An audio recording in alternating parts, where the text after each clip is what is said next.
Welcome back to the Alternative Highs podcast, the number one podcast in Southwestern Ontario, and that is just a fact. Quick PSA, 85%, that's a made-up number, it could be 87, whatever it is.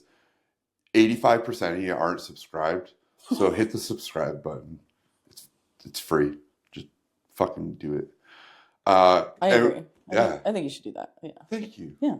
Okay. Seems silly not to. It's fucking free. Yeah. Just hit the damn thing. Okay. Change your life.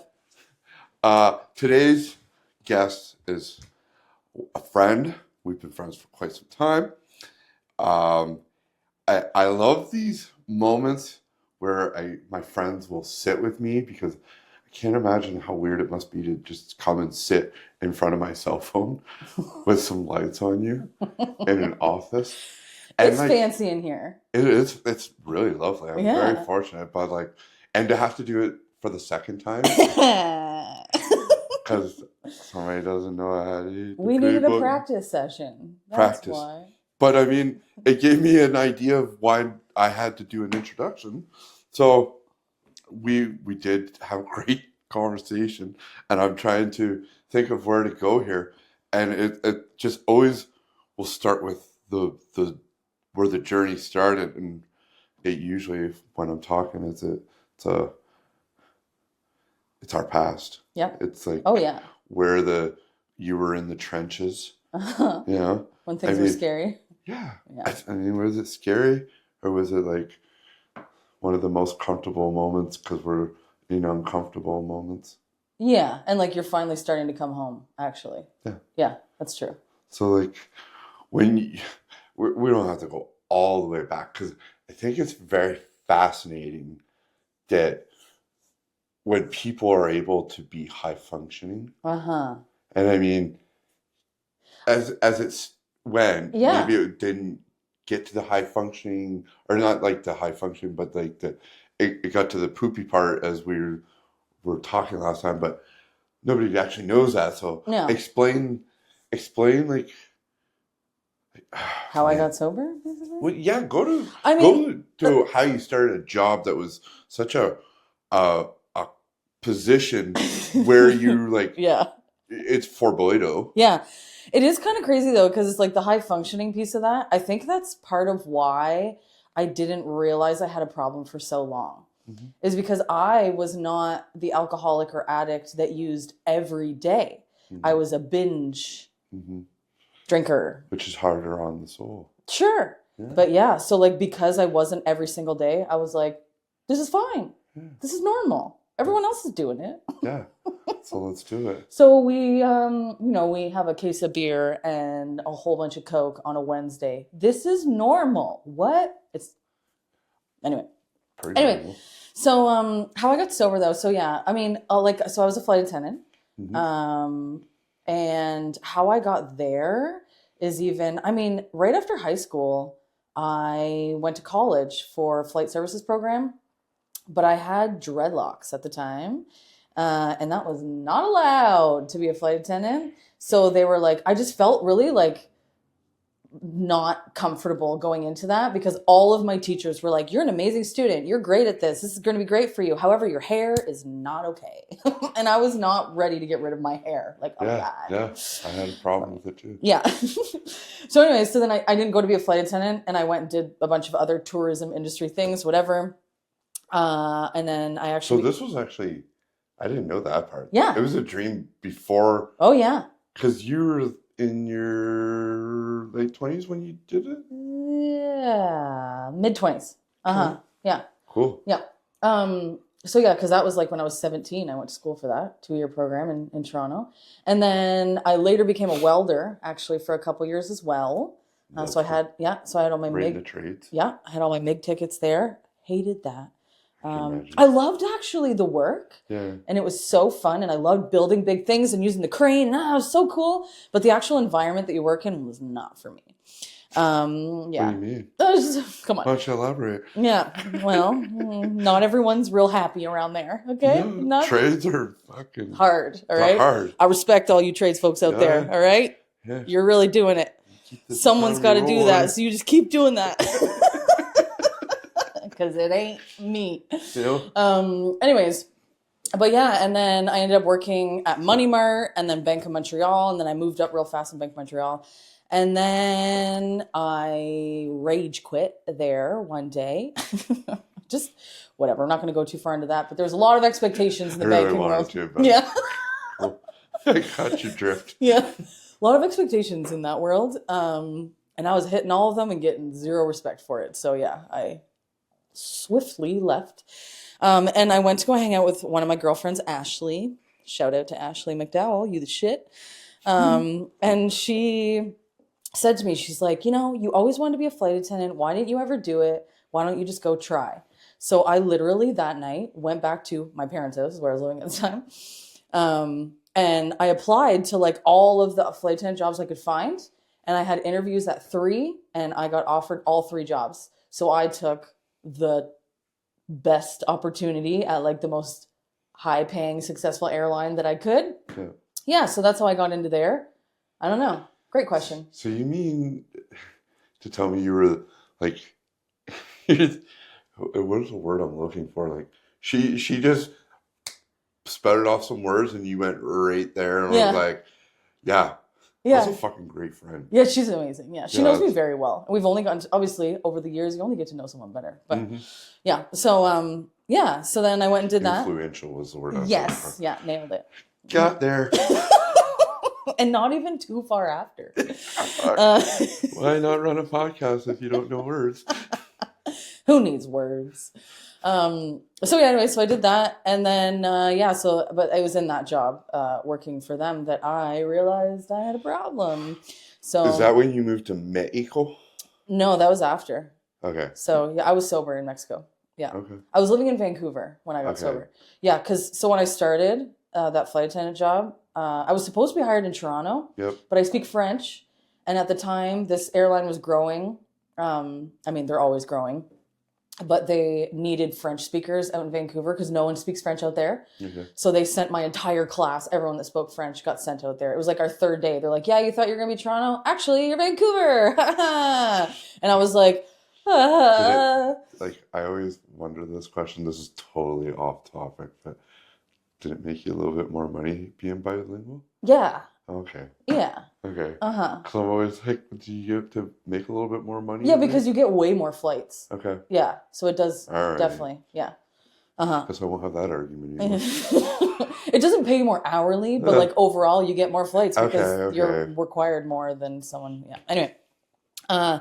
So I went out there and like took that leap, right? Because I was like, I thought I was going to be living in Toronto and now I'm moving across the country. Like what? Yeah. Anyways, it was amazing. And I loved Vancouver and I will forever love Vancouver.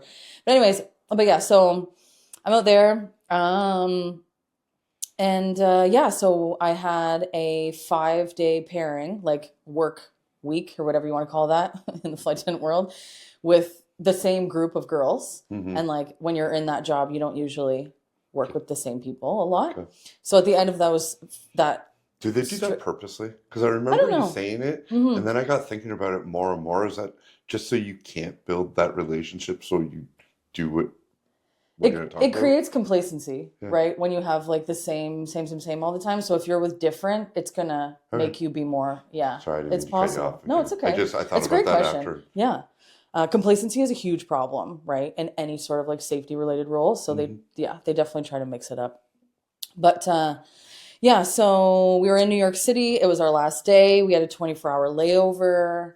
And we were like, everyone picked one thing that we wanted to do. There's 4 of us. So we all had our day. The one girl, her thing was the last thing we did, which was go to this like famous bar, Ground Zero. And it's like a firefighters bar. Like a whole bunch of firefighters gave their badges and all this stuff. They have all these cool, it was really actually super, cool to see all of that. I mean, sad, but like neat because I'd never seen it before. So anyway, so we're there and it's a bar, obviously. So then we have a couple drinks. And I, previous to this, had like mitigated, I think, my alcoholism, my addictions altogether. But I was just like, I'm just never going to drink while I'm working for like as a flight attendant, because they have all these rules about how you're not allowed to drink. You're not even allowed to have one beer within 12 hours of your check-in. So I was like, I'm just not gonna, because I was a binge drinker anyway. So I was like, I can go at least the work, like whatever, the work days, and then I'll just drink when I get home. Anyways, well, but this time we're in New York City and I did drink. And yeah, so I had, I don't know, 3 or 4, maybe 5 or something. I'm not actually sure, before we even left that bar. And then on our way back, the one girl's like, oh, come have a drink with me at the hotel bar. So I went and did that. And then she left, and I was still there drinking with the hotel staff in New York City. Strangers I don't know. It is so funny to think about. Like Very responsible. Anyway, and then so I was seeing a guy at the time, and I called him at like 3:30 in the morning, and I was out wasted, and my check-in time to meet my crew was at 5:30. So I was not ready for that. Anyways, I eventually get back to my hotel. I pass out. I didn't go to meet my crew, and they were very worried about me because I'm a keener and I was always there early, like before the pilots. I'm there, ready. And so they show up and they're like, where is this bitch? And I'm not around. So, yeah, so they came to my room, banging on my door. Well, they called my phone first, and I didn't answer that. They come banging on my door. I don't remember any of this. No. No. No. This is all just a story I've been told. Anyway, so, yeah, they're calling my room. I don't answer that. They come bang on my door. I don't answer that. So then they, the hotel staff let them in. And they come in there and they're like full body shaking me to wake me up. And I'm breathing, obviously, because we're here. But I didn't respond to them. So they're very worried. They called EMS. EMS is like, she's just wasted or whatever, right? So they carry on and left me there, obviously. And anyway, so then I wake up and I called Cruiscad. And they're like, lady, you're in trouble. You should call your manager. And I was like, oh, no. So I called her. And the first thing I said to her was like, I have a problem. I need help. And honestly, right then and there, did I know I have a problem? No. But I knew that I had to say I did because I was in trouble. Words are important in this conversation. Yeah. So anyways, so they ended up, they drug test me. I don't know. They did a bunch of tests. I don't even remember. I was still wasted, honestly, when this happened. But like, I was scared, wasted. Not the fun kind. No, just paranoia. Yeah.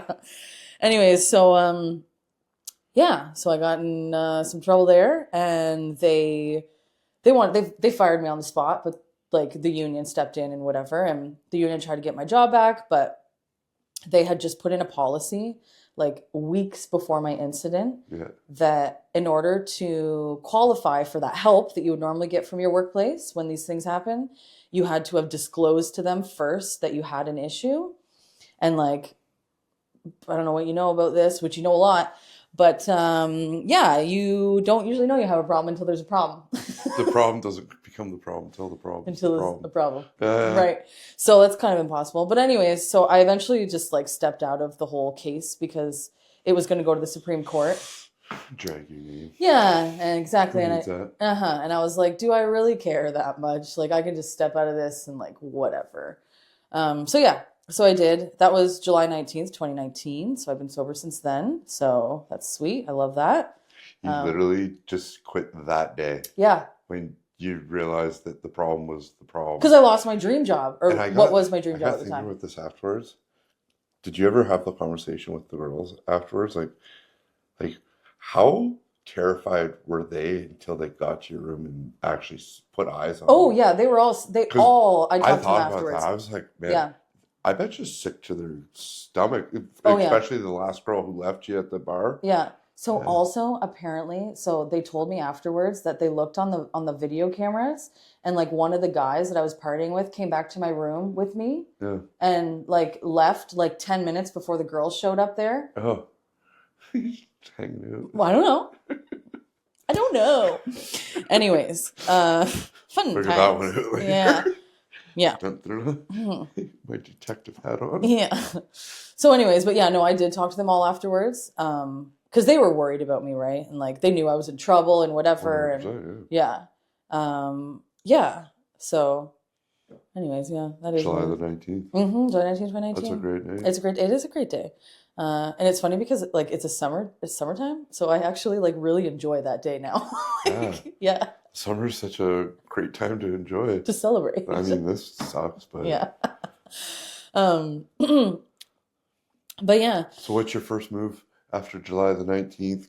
You quit, you Well, actually, so this is where I was going. So I end up getting like if I was in New York City, so I get back to Vancouver. So that day, like I bring all my stuff home, I drop it off, and I was like, I need to start making a move, right? Like I'm like, I need to start doing something to show that I have remorse over this and that I yeah. actually think I have a problem.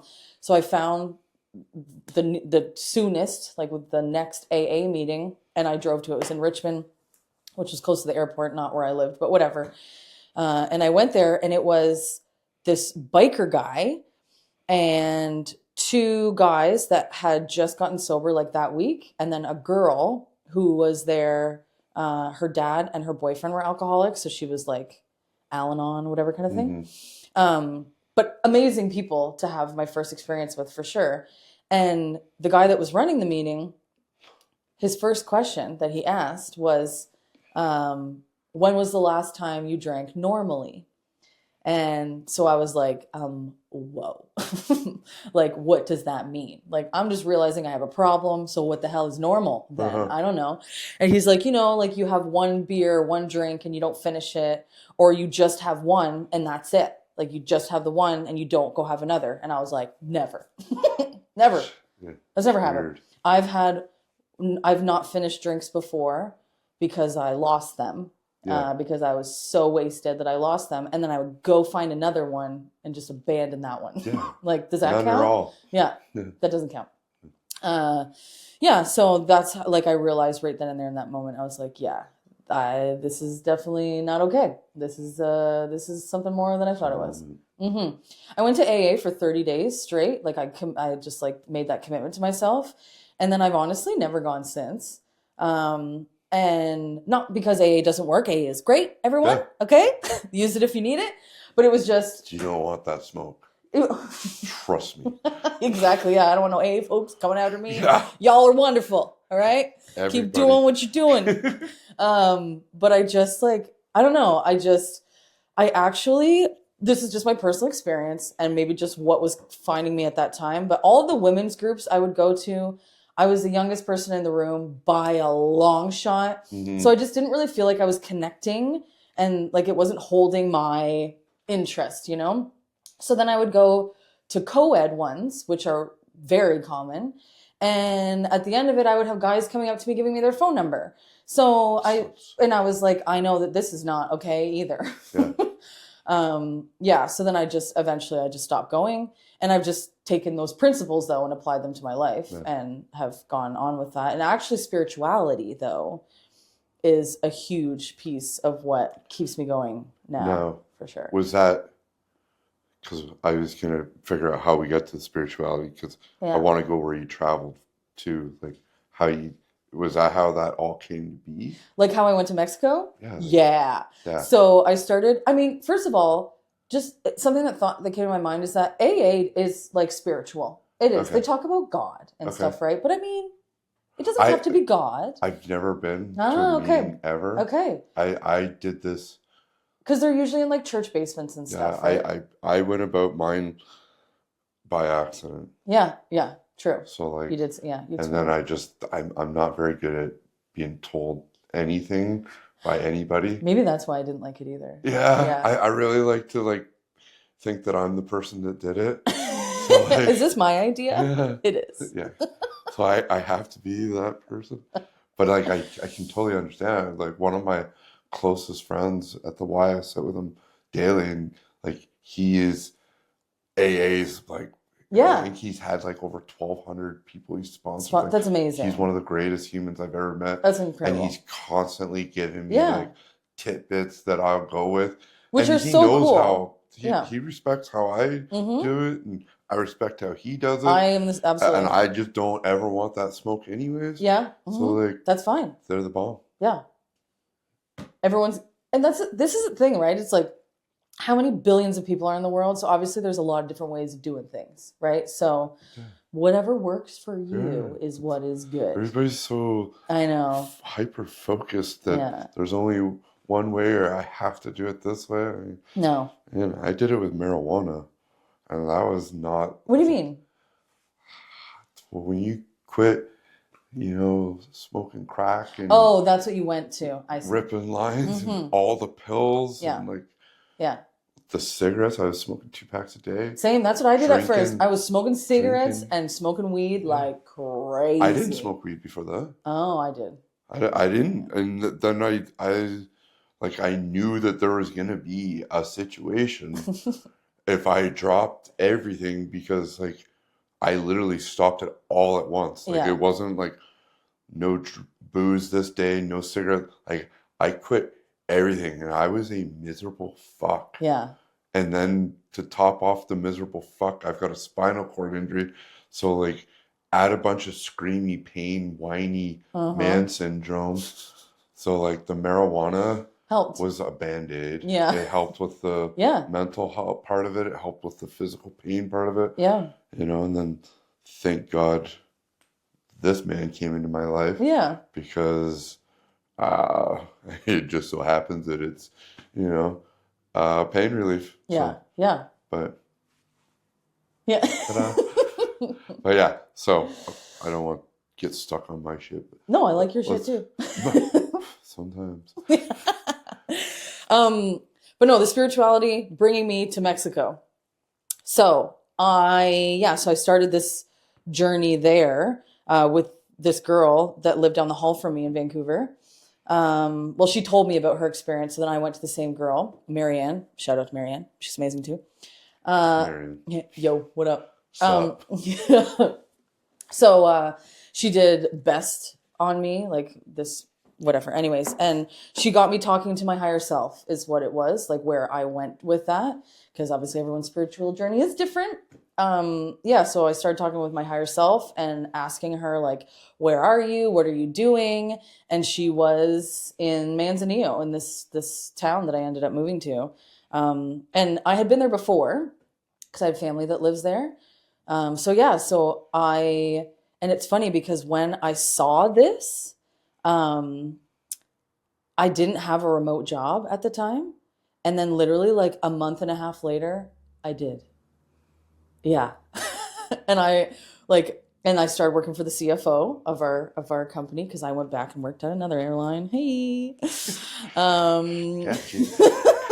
Just somewhere else. Anyways, and so I was working for the CFO, and one of my first questions, it was the first month of me working under him. And it was Christmas time, and I went there, and he knew I was there and that I was working from there. And I said to him, I was like, hey, am I allowed to live anywhere outside of Canada? Because in my contract I had with him, it said that I was remote. So I was like, what exactly does that mean? How far can I go? And he was like, well, as long as you can make it back to Canada within 24 hours, then you're probably fine. So going to live in Asia or Australia or something. No. Yeah. No Asia. No. But South America, whatever, something on this side.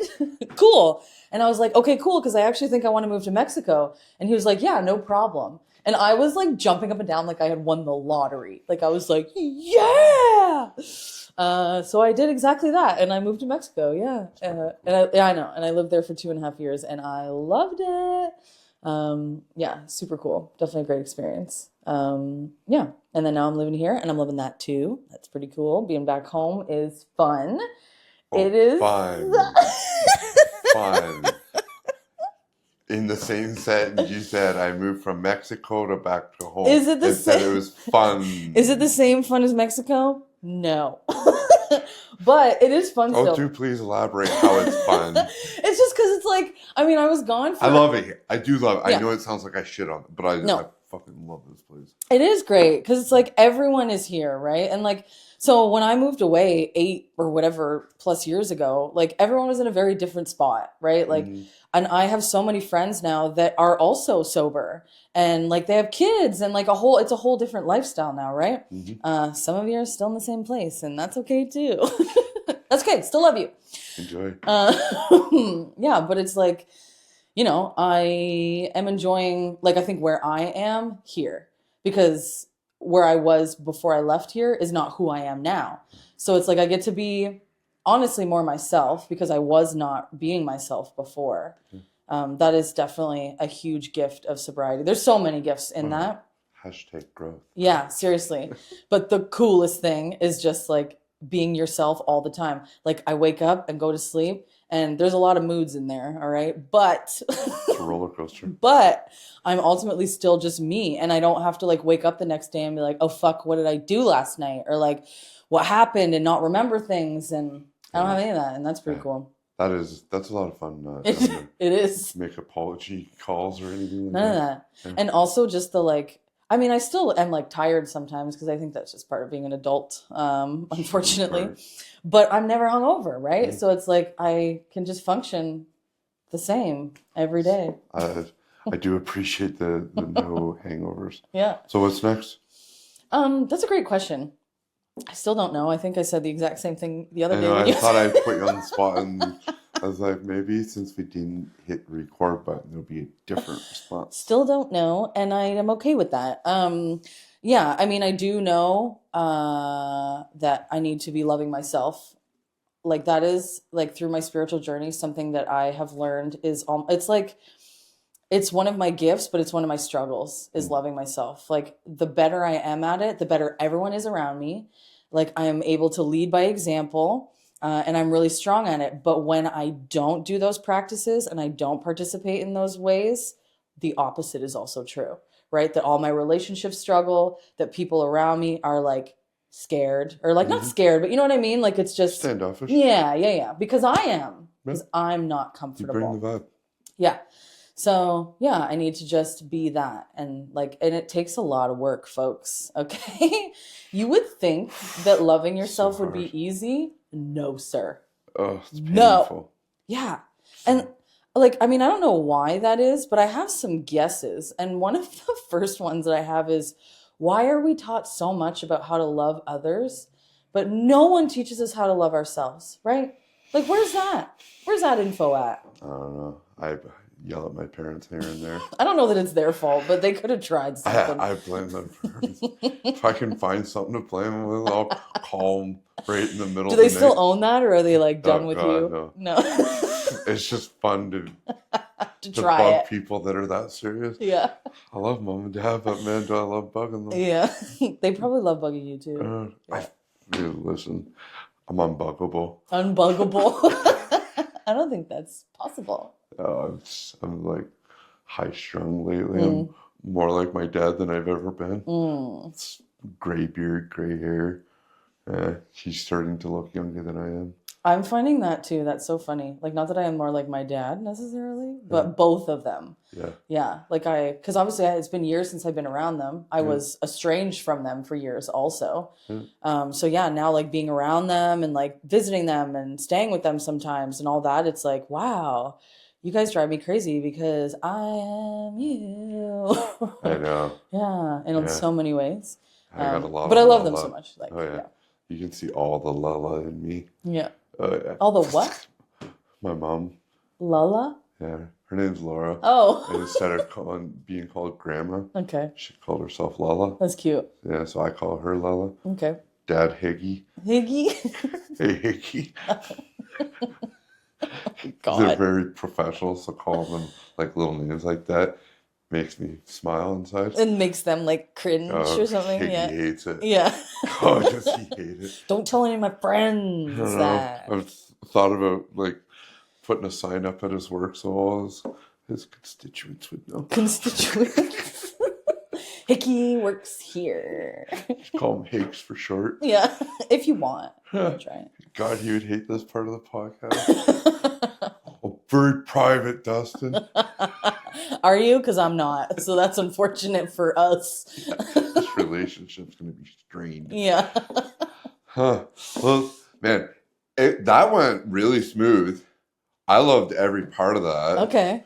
And I think we could cap it tonight and like not even worry if we hit the record because God, I hope that record. I see it. I see the green on there. Okay, there's But a signal on this side. Yeah. I really appreciate you coming and sit with me Yeah. and finding time to do it. Of course. This yeah. was a blast. Yeah. And I love sitting with friends. And Yeah, me too. I can't imagine being in your spot, but you're such a good friend for doing that for me. What do you mean And being in my spot? Like coming and telling their story.